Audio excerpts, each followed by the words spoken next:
Halo, selamat pagi, selamat datang di bacaan hari ini, hari Sabtu tanggal 4 Juni tahun 2022. Selamat datang di bacaan harian, bacaan umum untuk semua zodiak. Ambil hanya jika resonate, silahkan lihat description box di bawah video ini untuk rangkuman bacaan hari ini.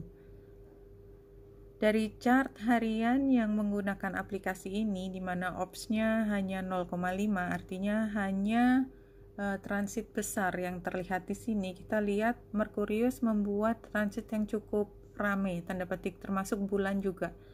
Jadi Merkurius yang station itu trine dengan Pluto, dan dari kemarin square dengan Saturnus, dan hari ini juga sextile dengan Neptunus.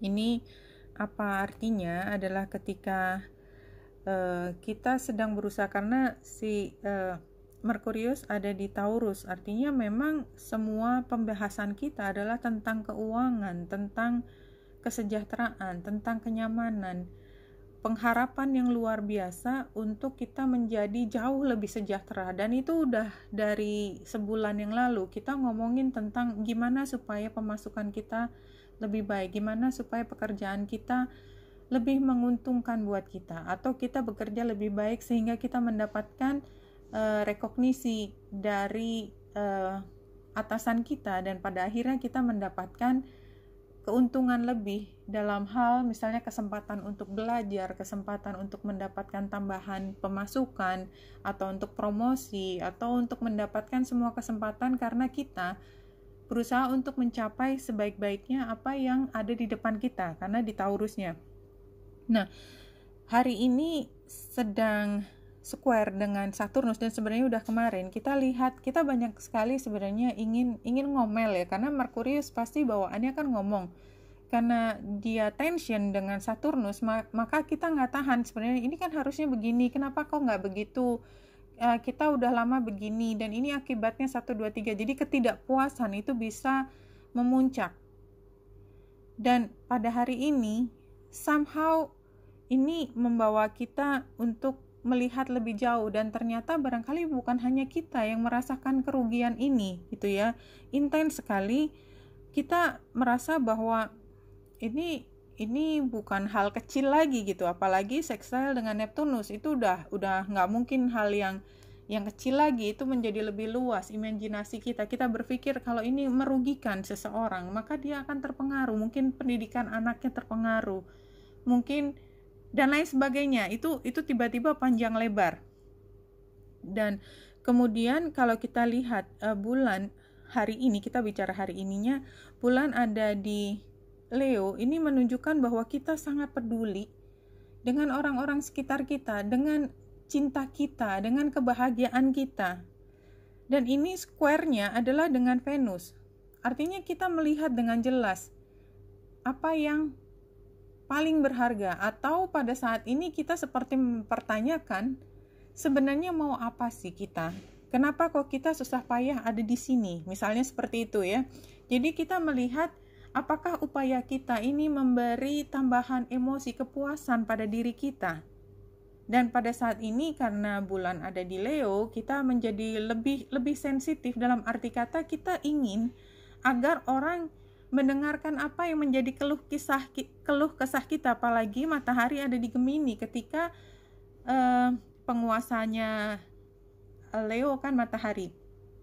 Nah, apalagi kita didukung ya, jadi penguasa Leo sekarang, bulan berada di Leo, itu ingin menyinarkan ke semua, ini loh aku, dengan kata-kata ya. Jadi cara melihatnya begitu, dengan kata-kata, dan lebih dari biasanya karena dia trine dengan Mars dan Jupiter, kita lebih kencang lagi teriaknya. Jadi kalau hari ini seseorang, mungkin anak kita protes, jangan kaget kalau protesnya serius.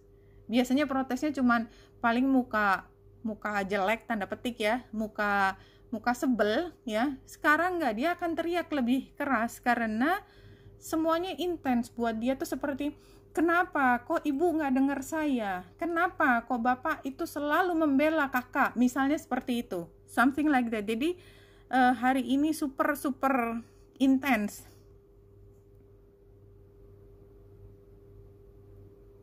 Kalau yang saya lihat di sini semua tadi energi yang begitu intens, dan tiba-tiba si pemberontak kecil, ya saya melihatnya lebih anak kecil bicara teriak karena dia merasa tertekan. Tapi itu hanya kiasan. Jadi ada posisi yang biasanya tidak mendapatkan kekuatan, tiba-tiba berani berteriak, ya biasanya dia nggak dilihat. Somehow dia mencoba membuat perubahan. Gambar ini burung apa namanya ini, bangau, dia berani berteriak karena dia tiba-tiba merasa saya perlu punya kekuatan untuk mengatakan kamu harus mendengarkan suara saya. Tiba-tiba dia tahu bahwa suaranya dia itu punya power untuk membuat perubahan dari sesuatu yang tidak pernah berubah sama sekali. Gambar jangkarnya. Oke. Kalau di sini gambarnya ada yang jumping adalah dog spirit, be loyal to what you love, ya. Ini kartu jumping dan ini is very cute, ya. Papinya cute banget. Ini memang spiritnya adalah loyal with what you love. Kenapa tadi misalnya tanda petik contohnya anak kita itu berani berteriak begitu keras dan protes karena dia sebenarnya mencintai sesuatu dengan amat sangat. Jadi dasarnya bukan benci, dasarnya adalah cinta dan ingin membela yang dia cintai. Lost and found, ya. Ini previousnya dan kita lihat yang dia temukan apa sih? Cintanya terhadap kucing ini, sih. Jadi yang tadinya sudah jatuh nih, lihat gelasnya udah tumpah. Dia pikir udah tidak akan pernah nemu lagi. Sekarang ketemu. Jadi ini kayak dia menemukan cintanya itu. Jadi yang tadinya dia pikir dia udah take it for granted, ya udahlah lepas, aku udah bikin kesalahan. Tiba-tiba setelah peristiwa ini dia menemukan bahwa inilah sebenarnya yang menjadi motor dari kehidupan saya. Something like that. Apa yang dia cintai dia ketemu lagi dan dia menemukan pure intention. Jadi yang dia perjuangkan adalah intensi yang sebenarnya yang sudah terlepas dari semua rasa takutnya. Makanya dia jadi berani, dan wisdom ini dia lebih mengenal diri sendiri sekarang. Jadi yang tadinya dia takut karena tekanan dari luar, sekarang no way, saya udah berusaha untuk mengikuti apa yang menjadi arahan dari luar, tapi saya punya kata hati sendiri. Jadi kira-kira seperti itu. The Tower, iya, hari ini adalah hari perubahan, dimana memang energinya kayak tadi meledak gitu ya. Kalau dari cerita saya kerasakan bahwa ada anak kecil yang biasanya manis tuh biasa jadi teriak, dia protes, tapi protesnya bukan karena benci sama ibunya, bukan, karena dia ingin membela sesuatu. Dan The Empress ini kan simbol dari Venus, ya. Ini kenyamanan, ya, resistant to change, dan dia di posisi tantangan. Jadi memang karena nggak berubah, dan ini juga sebenarnya energinya terlihat di sini, ya. Sih, jadi ini yang saya lihat, ini adalah tantangannya nggak berubah, nggak ada yang berubah dari kemarin. Dengan semua penderitaan seseorang, sesuatu, apapun, kenapa tidak ada yang mencoba membuat perubahan? Nah, disinilah Sang Leo keluar. King of Wands ini energinya Leo. Ya, coba kalau kita lihat Leo. Ya, Leo, King. See? Jadi memang energinya Leo ini. Wow. Dan Justice. Jadi kayak sesuatu yang tadinya nggak seimbang, meledak untuk kembali ke status yang lebih seimbang. Saya lupa membuka Rumi, kita ambil aja sebelum menutup bacaan hari ini. Satu kartu diacak di tengah. Passion for purpose. Jadi ini passion. Ini kayak masuk ke black hole, ya, dan dia dimuntahkan lagi karena dia punya passion baru, ya, untuk tujuan tertentu. Ini very clear, hampir sama sebenarnya ceritanya, dia hanya mengkonfirmasi lagi. Kemudian apa yang kita dapat dari spirit guides hari ini?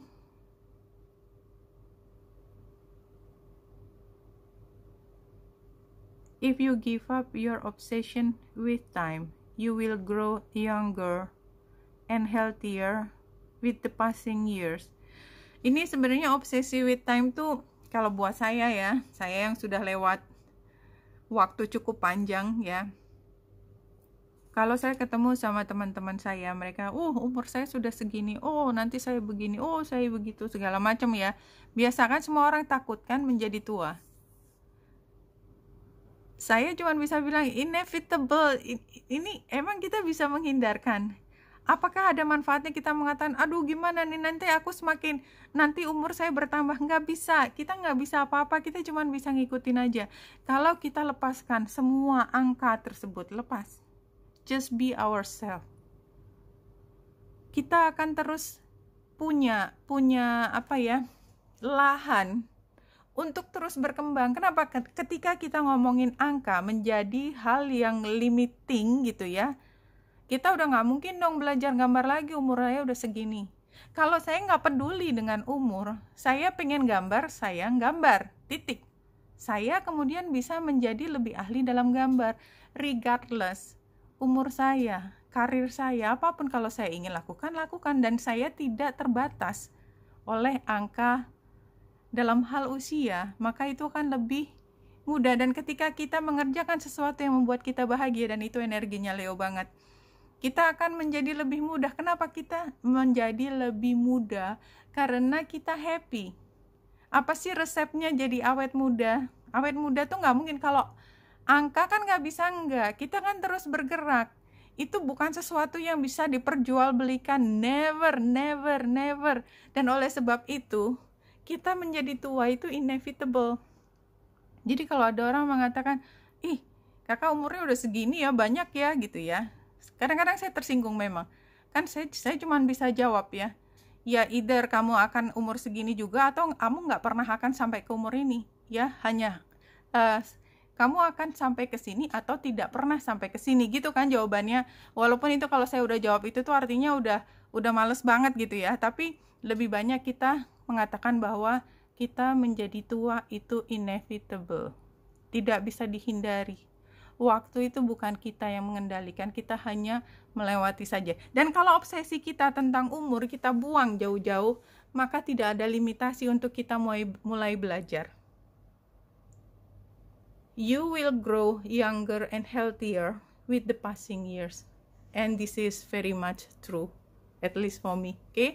Wenita Indrasari sini, semoga bermanfaat. Salam hati dan cahaya.